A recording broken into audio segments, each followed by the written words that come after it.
মাঠের বাইরে নানা এক্সাইটমেন্টের পর অবশেষে হয়ে গেল বিপিএল এর নিলাম, যেখানে চমক দেখিয়েছে সিলেট। তাদের ফোকাসে ছিল সিলেটি প্লেয়ার। আমাদের সাথে রয়েছেন সিলেটের ডিরেক্ট সাইনিং মেহেদী হাসান মিরাজ, কথা বলবো তার সাথে।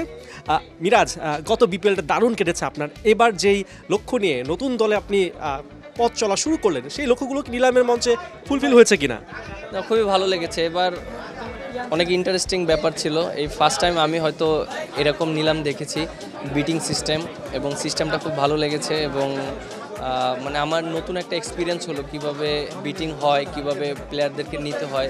এর আগে তো এরকম কখনো হয়নি, এবারই প্রথম এরকম হয়েছে। এর আগে হয়েছে, বাট আমি ছিলাম না তখন। সো এটা আমার জন্য একটা এক্সপিরিয়েন্স ছিল। আর ওভারঅল যদি বলেন, টিমটা খুব ভালো একটা টিম করা হয়েছে। সিলেটিদের আসলে সবসময় নিজের অঞ্চলের প্লেয়ারদের প্রতি একটা বাড়তি মানে প্রত্যাশা থাকে, সমর্থন থাকে। সেইটা বিবেচনা করে কি আপনারা এবাদত খালেদকে দলে টেনেছেন কিনা? ডিরেক্ট সাইনিং তো রয়েছে নাসুম। হ্যাঁ, অবশ্যই আমরা চেষ্টা করেছি যে ম্যাক্সিমাম যারা ভালো ক্রিকেটার আছে যেন সিলেটি প্লেয়াররা থাকে। আপনি দেখেন আমরা যে প্লেয়ারগুলো নিয়েছি ম্যাক্সিমাম সিলেটি প্লেয়ার। আপনি দেখেন খালেদ আছে, নাসুম আছে, তারপর ইবাদত বলেন, আপনি জাকির হাসান বলেন, তারপরে আপনি জাবেদও রাহাতুল ফেরদাউস জাবেদ, তারপর তুষার, মানে অলমোস্ট আপনি অর্ধেক প্লেয়ারই সিলেটি প্লেয়ার আপনি দেখেন।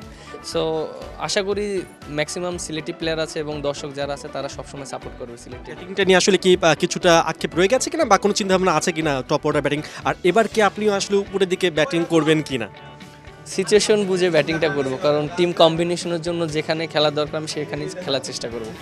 আর ফরেন রিক্রুটমেন্ট নিয়ে কি বলবেন? আপনারা আসলে যে ফোকাস নিয়ে ফরেন রিক্রুটগুলো করেছিলেন সেগুলো কি আসলে ফুলফিল হয়েছে কিনা? হ্যাঁ, অবশ্যই আমরা যেভাবে চেষ্টা করছি, এখনও আরও অনেক কিছু ফরেনার বাকি আছে। সো আমরা দুইটা খুব ভালো প্লেয়ার পেয়ে গিয়েছি, সাইম আয়ুব এবং মোহাম্মদ আমির, এবং তার সাথে আরও দুইটা ভালো প্লেয়ার যদি আমরা মনে করেন খেলাতে পারি, যদি পারফর্ম করতে পারি যাদেরকে নেওয়া হয়েছে, সো আশা করি কম্বিনেশনটা ভালো হবে। এক কথায় আসলে জানতে চাচ্ছি দলটা কি চ্যাম্পিয়ন হওয়ার মতন কিনা? হ্যাঁ, অবশ্যই আমি বিশ্বাস করি এই টিম নিয়ে চ্যাম্পিয়ন হওয়ার জন্য। All the best Miraz. কথা বলছিলাম মেহেদী হাসান মিরাজের সাথে, যিনি সিলেট টাইটান্সের আসলে ডিরেক্ট সাইনিং, এবং এক কথায় তিনি দলটা নিয়ে বড় প্রত্যাশাই রাখছেন চ্যাম্পিয়ন হবার জন্য। সিলেটের দর্শকরাও খুবই এক্সাইটেড, কারণ এই দলে রয়েছে তাদের সিলেটি অনেক ক্রিকেটার।